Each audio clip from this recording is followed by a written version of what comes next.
Everyone, and happy Sunday before Thanksgiving. Thank you for joining us here today at the Well.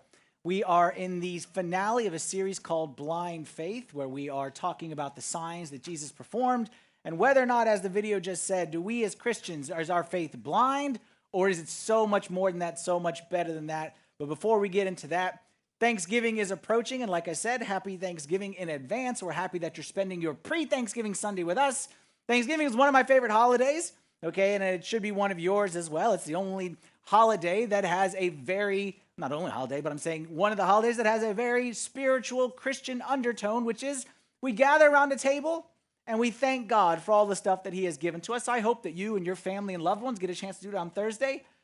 But let's change Thanksgiving a little bit, and let's say that instead of gathering around a table and thanking God for all he's done, let's say we were going to gather around a table and ask God questions. Let's say we're going to gather around a table on Thursday, and we're going to ask God those questions, things that we've always wanted to get answered, but we've never gotten a good answer to our questions. What would you ask? What mysteries would you like to know the answer to? What hidden things would you love to say, hey, God, now that I got you here, tell me, why? What would you ask? Would you ask, what did the world look like before creation? Like, tell me how that whole creation thing happened, because I just can't wrap my mind around it. I can't wrap my mind around a time when there was nothing, and then all of a sudden there was something. What between nothing and something? Was it like a bang? Was it lightning? Was it like lights going on all around? Was there like a drum roll? Like, what happened when there was nothing and then something? Or maybe you'd say, explain some of the mysteries that people haven't been able to solve, like who really killed JFK? We want to know the answer to that question. Tell us about this global warming thing. There's a lot of discussion, apparently, whether it's real or not real. Give us the answer. Or, based on last week, tell us how a fax machine really works. Barna Group, who does all kinds of surveys, took a survey, and they asked people across a wide spectrum of beliefs. You could ask God one question. And overwhelmingly, there was one, with all my due respect to those other questions, there was one question that was far, far, far away, the number one question people would ask God if they had the chance. And that is this. Why would a good God allow bad things to happen? You've asked this before, right? Why would a good God allow bad things to happen? Why would a God who's so loving allow so much evil in this world? We've all asked it, and if we're honest, for some of us, this is kind of like where our faith started to go down. Because we saw stuff, maybe we experienced stuff, and we couldn't come up with an explanation. If God is able to, why didn't he? If God could have stopped it, why didn't he? And for some of us, if we're honest, this is kind of where, like I said, we're really struggling with this and we don't know how to get past this. Well, I think if you're going to be fair, I'm a logical person, analytical person, okay, so follow me here on this one. If you're going to be fair and you're going to ask this question, which is a fair question to ask, how could a good God allow suffering to innocent people? How could a good God allow pain or sickness to my mom or my child or my grandma, whatever it may be? That's a fair question to ask. If you're going to ask, how could a good God allow bad? You know, there's two kinds of bad. There's bad out there. Then if we're honest, there's also bad in here, isn't there? Like, we've all done bad, haven't we? We've all done things that other people, we've all done things that other people would classify as bad on our end. So I'm going to reframe this question, okay? And I'm going to ask you, have you ever done anything bad? Have you ever been the subject of someone else's question, how could a good God allow that to happen to me? Have you ever caused pain to anybody else? You ever hurt anybody else, intentionally, unintentionally?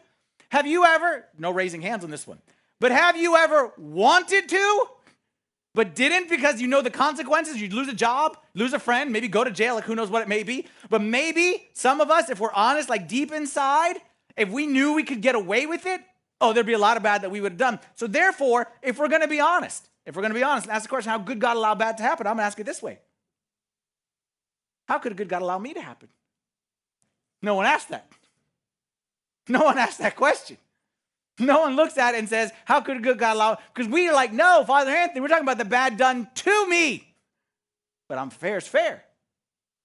And we're going to say, God, we want God to eliminate all evil. Well, then he'd also have to eliminate me and you You and you and you and you and you. And your grandma. And all the stories of the saints. And that really nice person. Had to eliminate all of them. Thankfully for us, that's not how God works. God has a better system for us. God has a better system of dealing with evil in this world, and he does not eliminate the evil in this world. He's got a much better way. Like I said, we're in the finale of this series called Blind Faith. We're looking at the signs of the Gospel of John. Jesus, when he came to this earth, did lots of many things, and we usually look at them as kind of random acts. He just happened to heal someone here, happened to walk on water here, got hungry, so made the 5 loaves and 2 fish and to feed a lot of people. Well, John, Matthew, Mark, Luke, John, the 4th Gospel writer says, well, actually, I knew him pretty well. And what you see as kind of random acts of kindness, just kind of miracles just done for the sake of, I see it completely different. I saw that they were signs. And Jesus had a plan. Okay? He didn't heal every sick person, but he healed that one because it was a sign. He was pointing to his identity, pointing to who he was.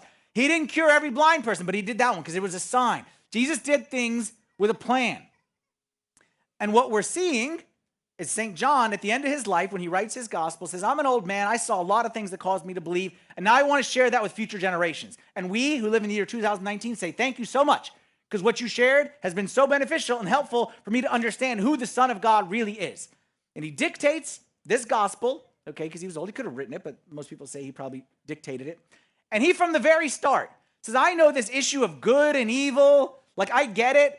So let me just, from the very start of my gospel, explain to you that God doesn't eliminate evil when he wants to deal with it. The first chapter of the Gospel of John, chapter 1, verse 1. In the beginning was the Word, and the Word was with God, and the Word was God. He's talking about the Logos, the Son of God. He was with God in the beginning. Through him all things were made. Without him, nothing was made that has been made. In him was life, and that life was the light of men. Hold on to that expression. John used that a lot. In him was life, that he just brought life. Okay, before knowing him, it was just death all around, but he brought life. In him was life, and that life was the light of men. The light shines in the darkness, and the darkness has not overcome it. Here's our key thought for today based on that verse, that the light shines in the darkness. God doesn't remove darkness. God enters into it with us. God doesn't remove evil, pain, suffering, hurt. God doesn't remove those things. We want him to, at least we think we do. Until, like I said, we naturally go to the end of that discussion, which means he'd have to eliminate us. He'd have to eliminate everyone around us. And that's not God's way. God doesn't eliminate darkness. He enters into it. And he brings with him light, love, grace, goodness. That's what John is saying. He's saying, y'all weren't there. I was there. I was there. I saw a dark world. There was darkness everywhere. There was evil everywhere. The Romans were evil. The Jewish people, the hierarchy had become corrupt. There was darkness. There was no prophet in the land. It was dark, dark as dark could be. And I saw evil, and I saw sinful, and I saw it everywhere. And then he came, and he was light, and he was different than everybody else. And in fact, not only did he not remove the evil from the world, he, in fact, seemed to bring it on himself, because no one faced more evil than he faced. And people we were his followers. We were the people who loved him, and he could have protected us from it all.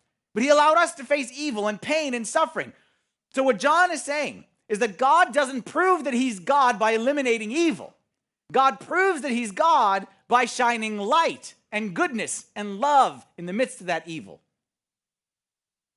So for you who ask the question, why does good God allow evil? Why does good God allow pain? Why does good God allow suffering? What John would say is, hold your horses there before you go too far down that track. Hold your horses.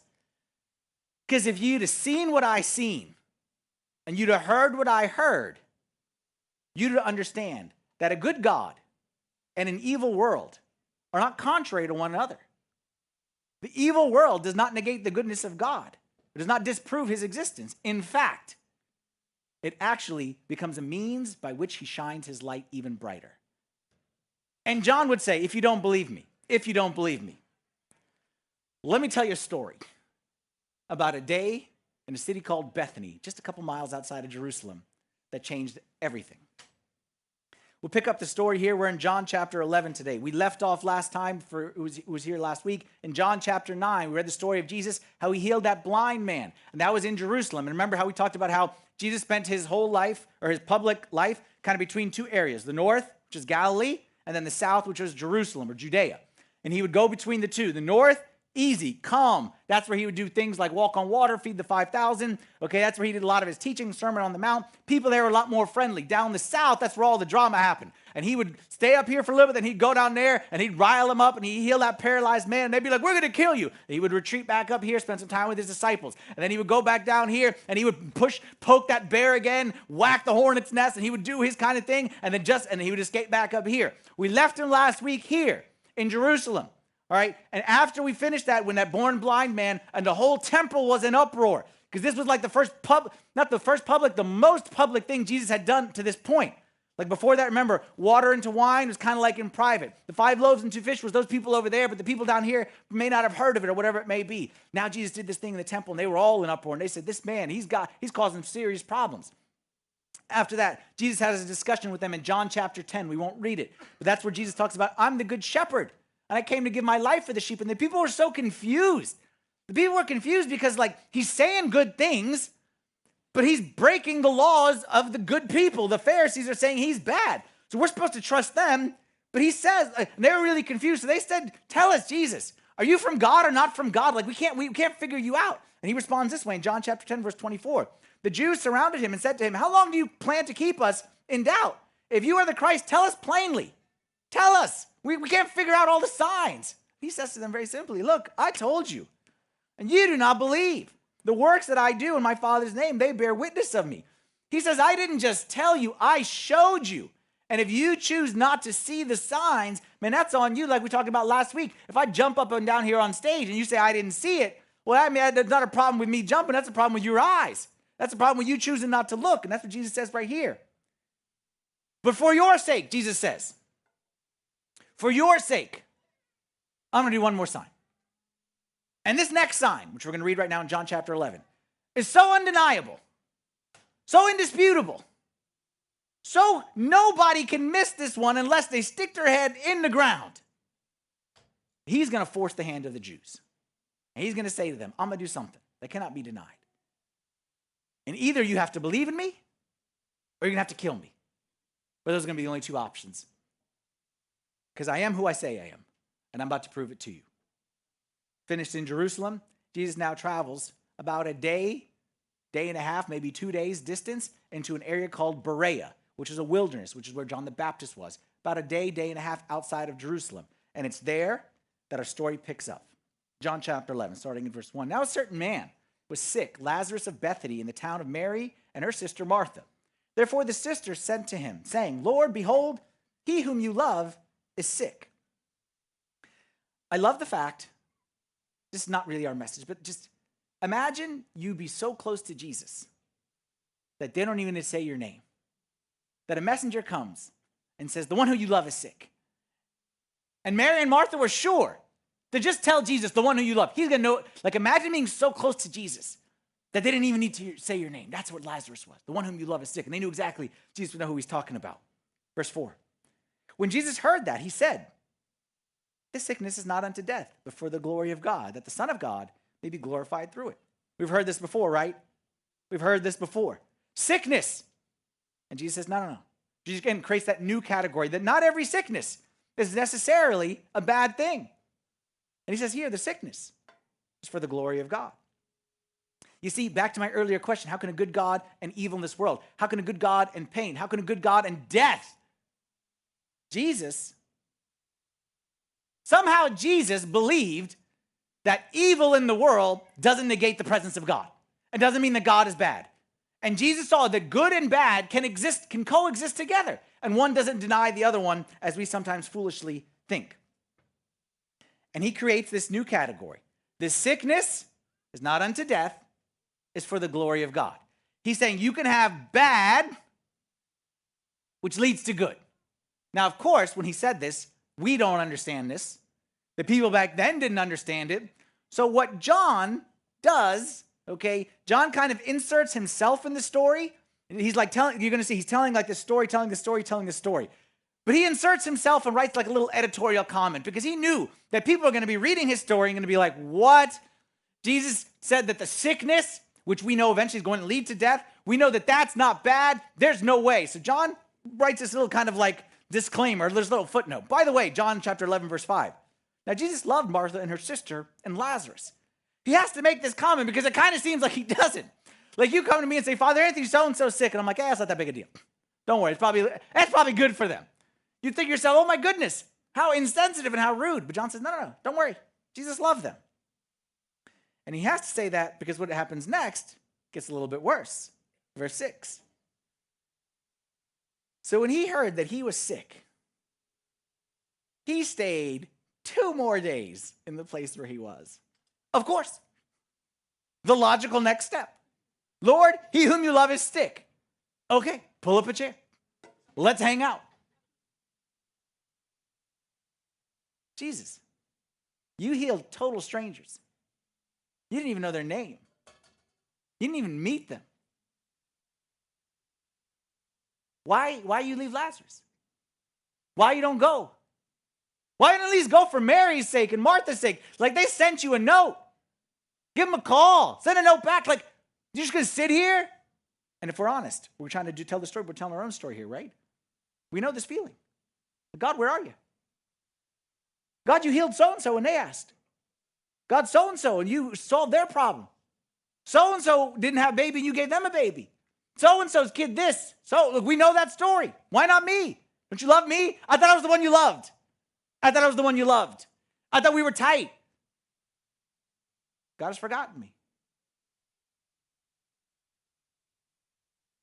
We know this feeling of being forsaken by God, of God doesn't care. God is too busy. Or, of course, as we so often do, as the devil loves to do, as you must have done something really bad that he's not coming to you. Oh, because he for sure, he came to that person. He came to that person. Remember what he did with that person? He didn't come to you? Woof. Is it that Jesus didn't care? Or is it that Jesus is up to something much bigger? Much bigger. Much bigger than they could see. Much bigger than a healing. Forget the healing. This is not a random act of kindness, John is telling us. This is a sign. And Jesus is up to something big. Bigger than Lazarus. Bigger than your sickness. Bigger than your problem. Bigger than your unanswered prayer. Bigger. A sign to show who he is. His identity in this world. Verse 7. Then after this, he said to the disciples, let us go to Judea again. The disciples said to him, Rabbi, lately the Jews sought to stone you. And are you going there again? I think in the middle of this, there were a lot of uhs. Rabbi, we are going to Judea again? Like, are you sure that's a good idea? Like last time we were there, they tried to stone you. You know, the problem is when you're hanging out with someone who's about to get stoned, the accuracy is not always there, okay? So you never want to be walking into a city with someone who they're going to be throwing rocks at, right? And if I'm the disciples, I'm thinking to myself, like, why go at all? Like, you healed the nobleman. Remember the nobleman's son in John 4? Like, you healed him from here. You didn't go with him. Like, you healed him from here. Just heal Lazarus from here. Like, why we got to go in there? Why we got to risk our lives? And why do specifically we have to risk our lives? Like, why? Why? This doesn't make any sense. And Jesus does what Jesus always does. Whenever Jesus gets asked a question and we want answers, Jesus always answers and says something that has nothing to do with the question. Verse 9. Are there not 12 hours in a day? And the disciples are like, yes. Are there not 12 hours in a day? If anyone walks in the day, he does not stumble because he sees the light of this world. But if one walks in the night, he stumbles because the light is not in him. Okay? Like, why do we got to go? Are there not 12 hours of the day? What Jesus is doing, as he always does, is he's pointing to his identity. And he's saying, y'all are down here talking about death and life and go and stoning. I'm talking about light of the world. Yeah, we're going into a dark place. Judea is dark. There's a lot of suffering there. There's a lot of evil there. But don't you worry, because you are not going alone. He who walks with you is the light of the world. So what Jesus says to all of us, because we go into dark places and we go into painful places and we go into suffering places, he says, stick with me. Trust me. I could eliminate all the evil in the world if I wanted. I could eliminate all darkness, but then I'd have to eliminate you. So instead of eliminating it, I'm going to hold your hand, and we're going to go together, and you're going to stick with me, and we're going to see darkness. Oh, we're going to see darkness. We are going to see dark days. If you stick with the light of the world, we'll get through it. There'll be more to the story than meets the eye. Verse 11. These things he said, and after that he said to them, our friend Lazarus sleeps, but I go that I may wake him. So Jesus now tells them, we're going. You're coming with me because our friend Lazarus needs us. He's asleep, and we need to go wake him. And then, of course, the disciples, as we'll see in the next verse right here, as we oftentimes do, Jesus says we're going to go wake him. So the disciples now all of a sudden become medical experts. And they start to give Jesus medical advice. You've probably done this as well, okay, if you're not alone here. The disciples said, Lord, if he sleeps, he will get well. You ever done that? Give Jesus medical advice? Say, hey, Jesus, in case you didn't know, my back's not feeling so good. So what you need to do is this, and then that, and that'll solve that. Jesus, in case you didn't know, so-and-so's sick. If you could have him healed by Thanksgiving, it'd be great, so we don't have to exchange germs, things like if you don't, we give Jesus medical advice. And I'm sure right here, if he sleeps, he will get well. They said, Jesus, see, the research hasn't come out yet. You may not have read it, but sleep is like really good. Okay, and it's how actually like the body breaks the fever. So they start to preach to him about the importance and value of sleep. So let's just leave him sleeping. To which Jesus probably responded, great idea, Peter. I hadn't thought of that. You know what I mean? Let's just, thank you for sharing that piece of information with me. But again, let's go back to the topic. Jesus spoke, verse 13. Jesus spoke of his death, but they thought that he was speaking about taking rest and sleep. And then Jesus said to them plainly, Lazarus is dead. To which his disciples are thinking, what? A minute ago, we asked you, you said his sickness will not lead to death. Like a minute ago. The sickness is not unto death, as a minute ago. And now all of a sudden you're saying Lazarus is dead. Like, what's going on here, Jesus? And then the next verse, before I show you the next verse, this to show you, we're talking good God, evil world. Good God, evil world. The next verse is so bad. It's so insensitive. It's so rude. Only Jesus could say it. What Jesus says next is so bad for Mary and Martha and the mourners. But what we're going to see is so good for us. You ready? Lazarus is dead. And I am glad. I am glad for your sakes that I was not there. Who could say that other than Jesus? Mary, your brother just died. I'm glad I wasn't there. Martha, you're struggling. Don't know how to make sense of this evil. Glad I wasn't there. Glad I wasn't there to heal him. Glad I wasn't there to comfort you. Glad I wasn't there to explain it. Glad I wasn't there to even put my arm around your shoulder. I'm glad I wasn't there. Why? I'm glad I wasn't there for your sakes, for their sakes. But you know whose sakes I'm glad for? I'm glad for the sake of every parent who ever had to bury a child. I'm glad for their sakes that I wasn't there. I'm glad for the sake of everyone, every spouse who's struggling with a sick spouse and doesn't know when it's going to end or what's going to happen next. I'm glad for their sake I wasn't there. I'm glad for everyone who's had to bury a brother or a sister or a friend way, way, way, way, way too early. For their sakes, Martha, Mary, I know it's hard for you, but for their sakes, I'm glad I wasn't there. What Jesus does here is Jesus, I'm going to use this expression, manufactures a sign. He manufactures a crisis and a sign. Manufactures it, didn't need to. He manufactures it for the sake of every single person right here. For you, for you, for you, for you, you, for your sakes, for my sake. He says, I'm a manufacturer sign. So I'm it's hard for Mary and Martha. I know, but I'm glad. Because future generations will be able to understand how a good God can allow evil in this world because of this sign. I am glad for your sakes that I was not there, that you may believe. That's the sign aspect that we're talking about. Nevertheless, let us go to him. Verse 16. Then Thomas, this is a funny verse. Then Thomas, who is called the twin, said to his fellow disciples, let us also go that we may die with him. Thomas basically saying, the whole thing's up. The whole thing's over. There's no point. Lazarus is dead. Jesus is dead. We're dead. Like, let's just all go and die. Like, we're all dead meat, basically. Like, it's over. It was a nice run while it lasted. Like, Jesus is convinced he's going. We got no shot. Let's just all go and die with him together.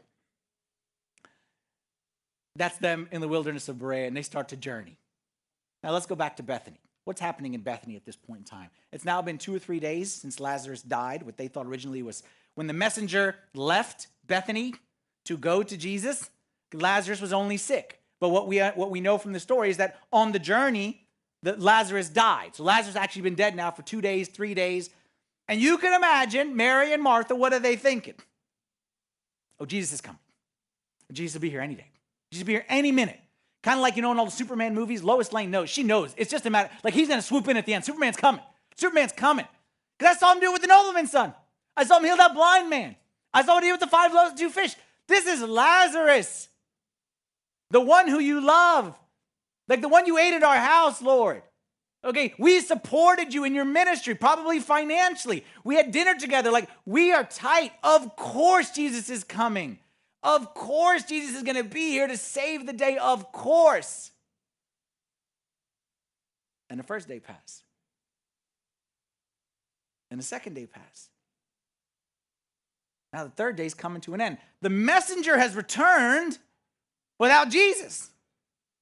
Did he send a note? No. Did he say he's coming? No. Did he even look like he cared? And the messenger would say, to be honest, no. They get to the end of that third day.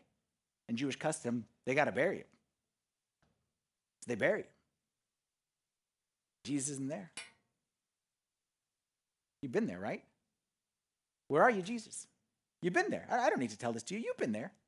Where are you? Not even a message?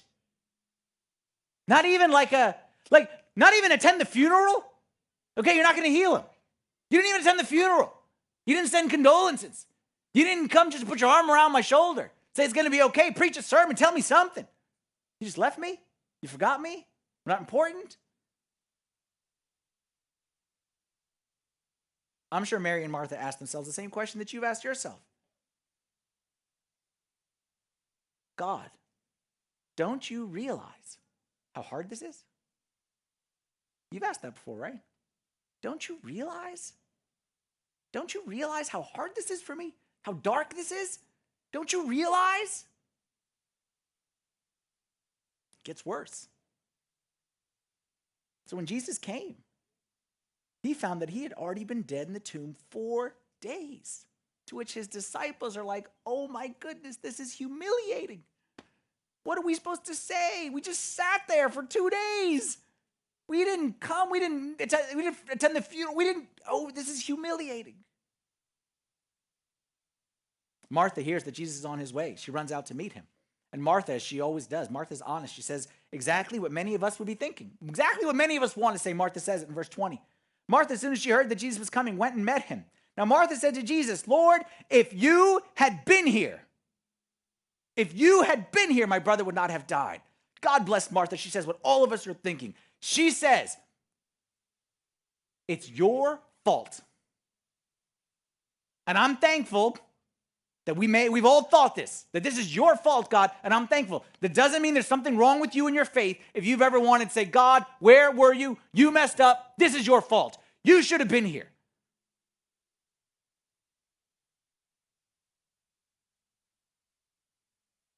But even now, verse 22, even now I know that whatever you ask of God, God will give you. One verse, she says, God, I'm frustrated. God, I'm kind of annoyed. I'm kind of bitter. Jesus, where are you? But even now. You know that verse that talks about faith? And Jesus said, you don't need a lot of faith. How much faith do you need to move a mountain? Just a mustard seed. This is a mustard seed. And sometimes that's all you got. But you know what? That's okay. Sometimes that's all you're hanging on to in your marriage is a mustard seed, but that's okay. All you're hanging on to is a mustard seed. Say, God, I don't know why, I don't know how, I don't know what was going on here, but even now I believe. I don't even know why I believe, but I believe. And Martha held on to that little mustard seed of faith. And that's what got her through, and that's all it takes. Jesus responds. Jesus said to her, your brother will rise again, verse 23. And I'm sure Martha, you've been there before. You've been in a mourning state. You've been in a sad state, and someone comes and starts preaching the gospel to you, right? She's thinking to herself, oh, here we go. Jesus, with all my due respect, I don't need preacher mode right here. Your brother will rise again. I don't need a Sunday school lesson. I don't need a theology. I don't need a verse. I don't need a sermon. I want my brother. So with all my due respect, no thank you to the sermon. Now's not the time. We could save that till later. That's what she says right here in verse 24. Martha said, I know that he will rise again and the resurrection at the last day. I don't need a sermon. I don't need a Bible verse. I just need to be given some time to grieve. I know. And then the next verse. Stick with me here. As you can tell, I enjoy getting into these stories. But as I'm getting into this story, there's one verse. I don't think, no matter what I do up here on this stage, can paint the true picture. Because I think there's an emotion in this story which is really hard to grasp. But in the midst of this, Jesus looks at her. And he says to her, I am the resurrection and the life. He says to her, Martha, stick with me here, Martha, look at me. I'm not talking about resurrection at the end. I'm the resurrection. Pointing again to his identity. Saying, Martha, I know you think I'm a miracle worker, and I am. But I'm much more than a miracle worker. You think I'm a healer, and I am. But I'm much more than a healer. I'm more than a feeder. I'm more than a friend. I'm more than a magic genie that you rub and ask for 3 wishes. I'm all those things. But I'm more.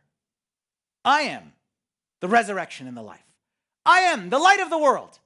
That in the midst of all this darkness, and today is a very dark day for you, I get it, Martha. But I'm light. And if you stick with me, you will find clarity for your unanswered questions. You will know things and you will have confidence in things that everyone else is like, how could God allow evil? How could God allow evil? And you will be the only one who can make sense of it. Because if you know who I am, everything makes sense. And if you don't know who I am, nothing makes sense. Those are the only 2 options. I am the resurrection and the life. And then he goes on, he who believes in me, though he may die, he shall live. And whoever lives and believes in me shall never die. And this is, again, one of those things that Jesus says and nobody understood and we don't understand. Jesus, again, trying to flip people's mind. He's saying, you know, the one who's dead, he'll live, and the one who's alive, he'll die. And he'll say, you know what, if you believe, even if you die, you're not dead. And of course, they could not have comprehended this. But basically what he's saying to them is, light of the world, no matter what the darkness, there's always more to the story. There's always more to the story. There's always a layer that you don't see on the surface if you don't know the light of the world. But if you have light, you have clarity. Makes sense. And then he says this.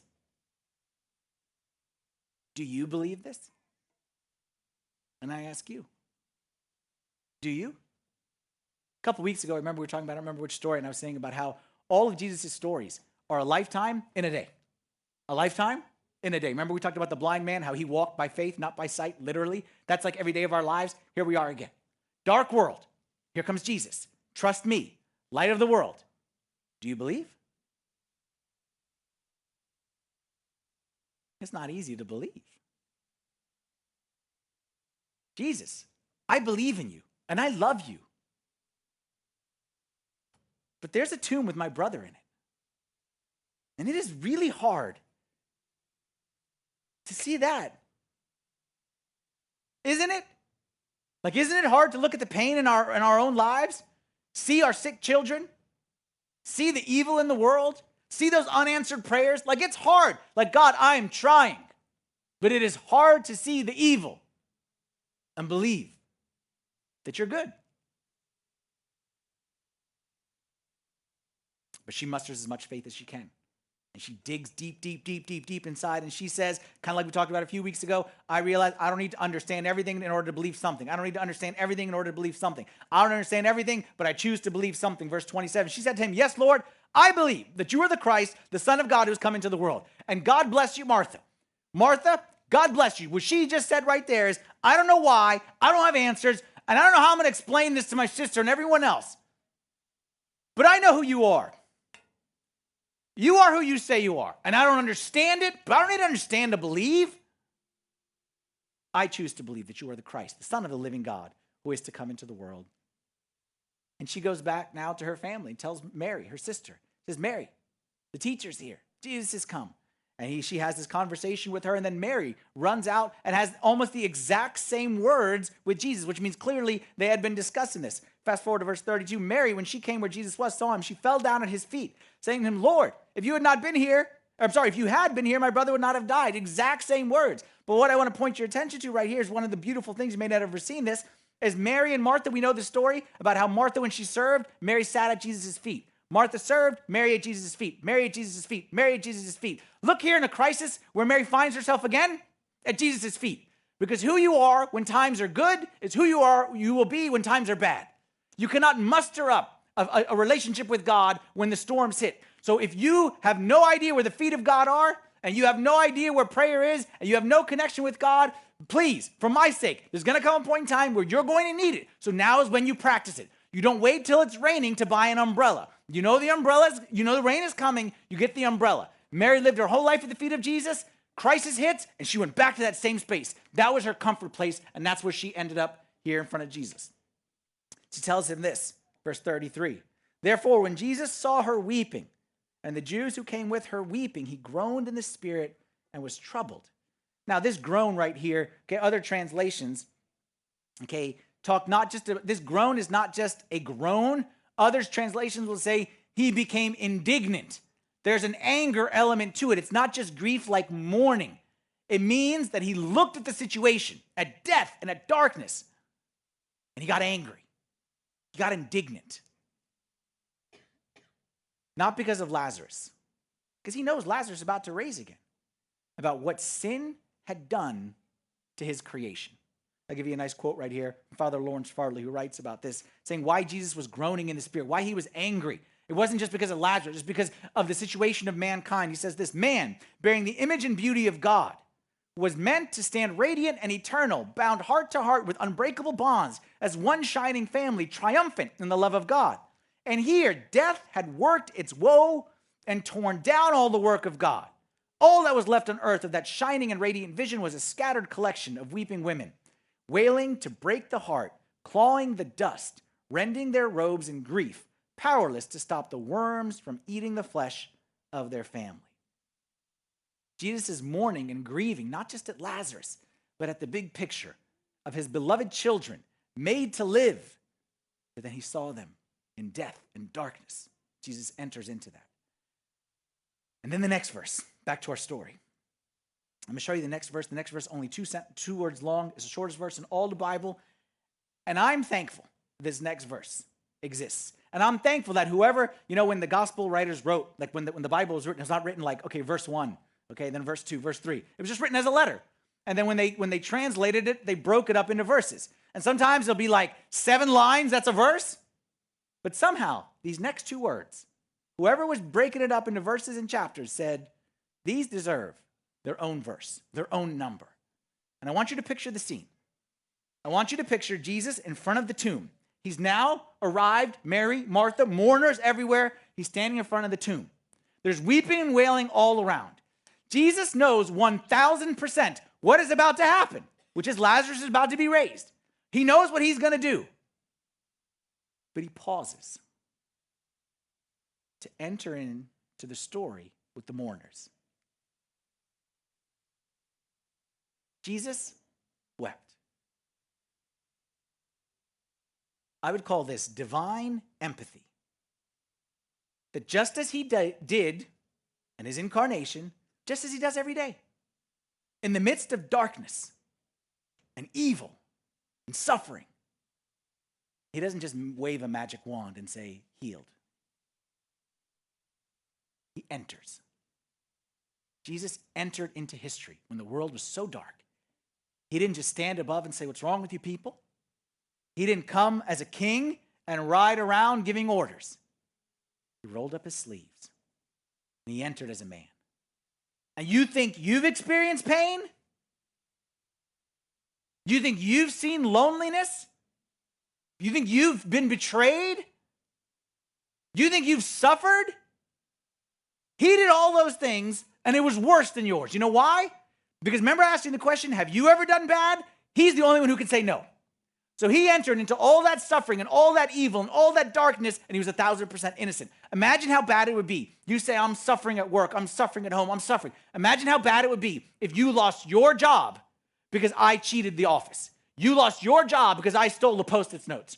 If you lost your house because I didn't pay my bill. If you went to jail because I lied in front of the court. Imagine how that kind of darkness is. That's the kind of darkness that Jesus felt. But that's Jesus. He enters in. He didn't remove the pain. He could have.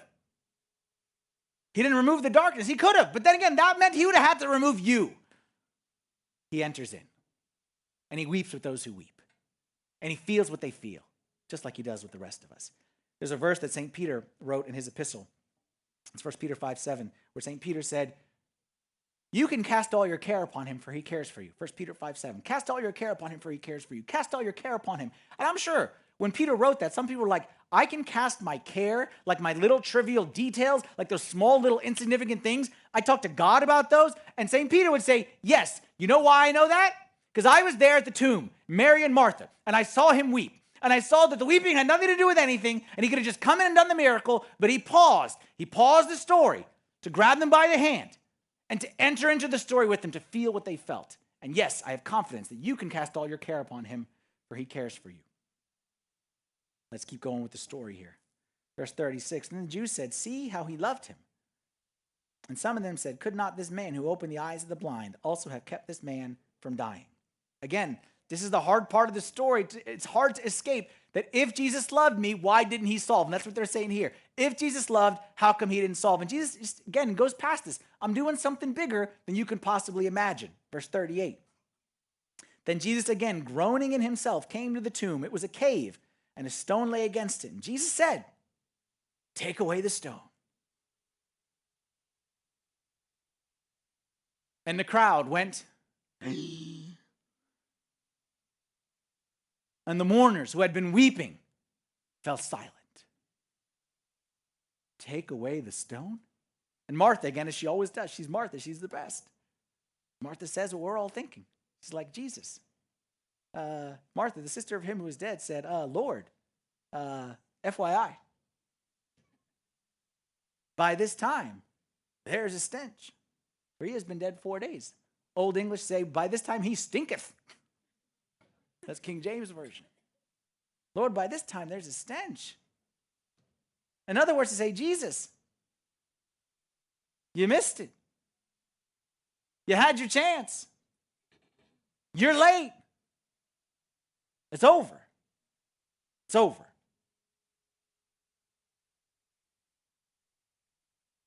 Jesus' response. Did I not say to you, Jesus says to her, did I not say to you? And he say this to us. Did I not say to you that if you would believe, you would see the glory of God? We've heard this before, right? Did I not say to you that if you would believe? Again, he points back to his identity. Believe in me. I know believe in me. Stick with me. Darkness, light. Darkness, light. Two coexist. The sisters say, okay. He wants to roll the stone back. They tell the people, let him roll the stone back. And I'm sure when they started to roll that stone back, everyone did this. One step back. And then Jesus, they took the stone away from the place where the dead man was, and Jesus lifted up his eyes and said, Father, I thank you that you have heard me. And I know that you always hear me, but because of the people who are standing by, I said this, that they may believe that you sent me. Jesus is saying, look, I'm going to say this prayer right now, but I'm not really praying for the sake of my sake. I'm praying for the sake of the people around me, that they know who I am. Because this is a sign to point to my identity. It's bigger than Lazarus. I'm manufacturing a sign that future generations would know that I am the light of the world. Good can exist in evil. as long as light enters in there with them. And in verse 43, now when he had said these things, he cried with a loud voice, Lazarus, come forth. And again, I'm inserting myself from the story, and I'm just making this stuff up. But I would imagine that John, as he's writing this thing, or like again, most likely John was older, okay? Or he was older, and most likely he didn't write it. He dictated it to his disciple. And the disciple is writing this thing. He says, Lazarus, come forth. And then John is thinking to himself, or probably said this out loud, and you won't believe what happened next. You won't believe. And John would say, I myself wouldn't believe it unless I saw it with my own eyes. And we all saw it, and no one could imagine when Jesus said, roll the stone away, Lazarus, come forth. You can't imagine what happened in the next moment. He who had died, verse 44, came out, bound hand and foot with grave clothes, and his face was wrapped with a cloth. You couldn't have imagined it. Lazarus walked out that bad boy of a tomb, and he started walking around, and we all went,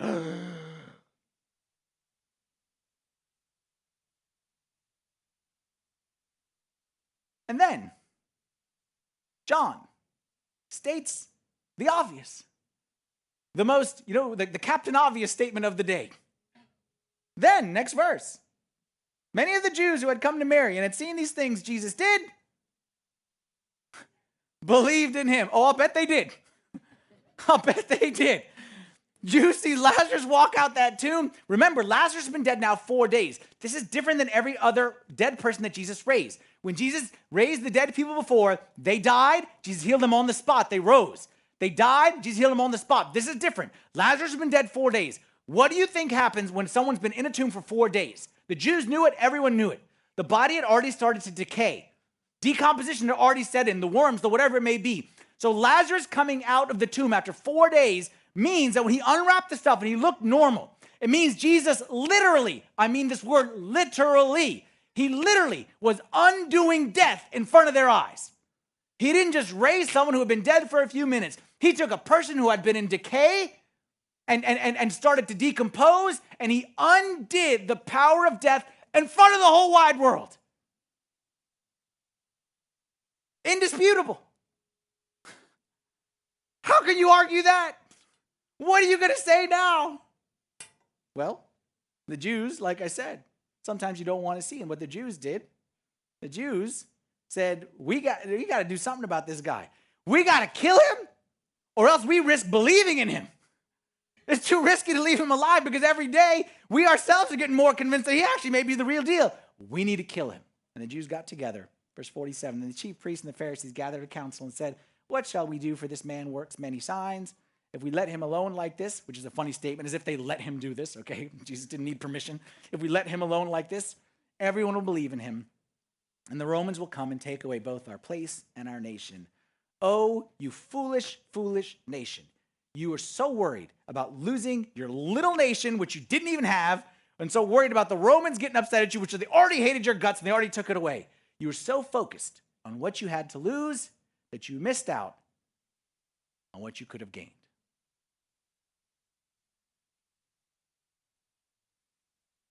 Where does that leave us?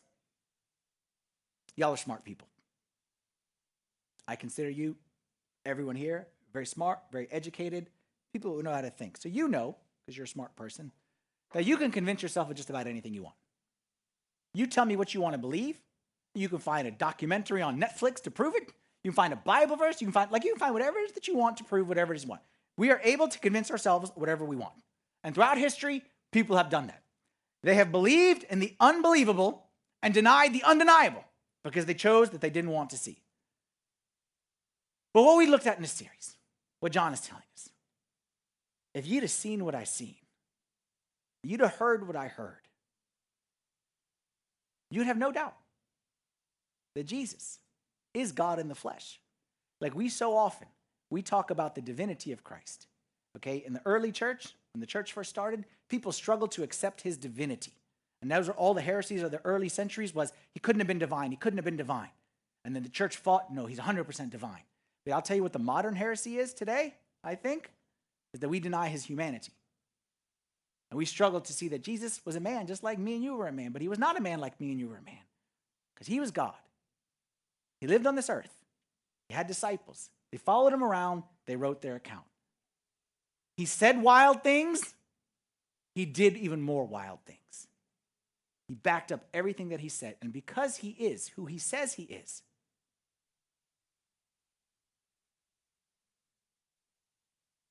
that's all we need to know. And John says this. We'll go back where we started. John says, truly, Jesus did many other signs. This is our theme verse for this series. Jesus did many other signs. Many other signs. There's not enough paper to write all the signs Jesus did in the presence of his disciples, which are not written in this book. But these are written that you may believe that Jesus is the Christ, the Son of God, and that believing you may have life in his name. It said in the very beginning that the sequence of events is this. That John and all the disciples, but we're looking specifically at St. John, experienced certain things that led him to believe. And now we come along and we hear his witness. And now it's our turn to believe. And if we believe, we will experience. His experience led to his belief, which leads to our belief, which will lead to our experience. And that's what I throw at you right now. I'll leave you with that as we finish up this series. Is where is your challenge of faith? Everyone has a challenge of faith. Maybe you right here, you're like the Mary and Martha right here in the Lazarus story. You're struggling, good God, evil world. Good God, all this pain. Good God, all this suffering. And I challenge you. Say, take a step of faith. Put your faith that he is who he says he is, and he is the light of the world, and it's just a matter of time. Just a matter of time before he shows you through it. Maybe you're like back to the nobleman's son. Remember when Jesus gave the man a word and said, trust me, go, your son lives. And he said, go. And maybe that's where we are, with a command from God that we don't know what to do with it. And it's hard, but you know what? We're going to take that step of faith and we're going to believe. Maybe you are like the Jews when we talked about the paralyzed man, okay, and the Jews who had their agenda. Remember their agenda, and they didn't want to see because they wanted to kind of convince themselves of what they wanted to be right. You want a certain lifestyle to be right, and you're not willing to see what Jesus really has to say about it. So you already got your mind made up, and you just need a verse or two to prove it. Maybe that's where you're at. I'm telling you, challenge your... Or maybe like last week, you're struggling to believe in that which you cannot explain. And I say you do not need to understand everything in order to believe something. Whatever it is, put it in front of God, just like Martha did. Say, even now, put it in front of God. I believe, even now, that you are the Christ, the Son of God, who is to come into the world. Let's stand up together and say a prayer. In the name of the Father, and the Son, and the Holy Spirit, one God, amen. Heavenly Father, Lord, we thank you that you are the light of the world, and you sent your Son into this world that we would not stumble around in darkness, but we'd have the light of life with us. I pray, Lord, that you would help us to cling to that light. We need it so badly, Lord, and give us the faith to take the step that you want us to take and that you're calling us to take today. We pray this in the name of your Son, with the intercessions of all your saints. Hear us as we pray thankfully. Our Father, who art in heaven, hallowed be thy name. Thy kingdom come, thy will be done, on earth as it is in heaven. Give us this day our daily bread, and forgive us our trespasses, as we forgive those who trespass against us. And lead us not into temptation, but deliver us from the evil one. In Christ Jesus our Lord, for thine is the kingdom, the power, and the glory forever. Amen.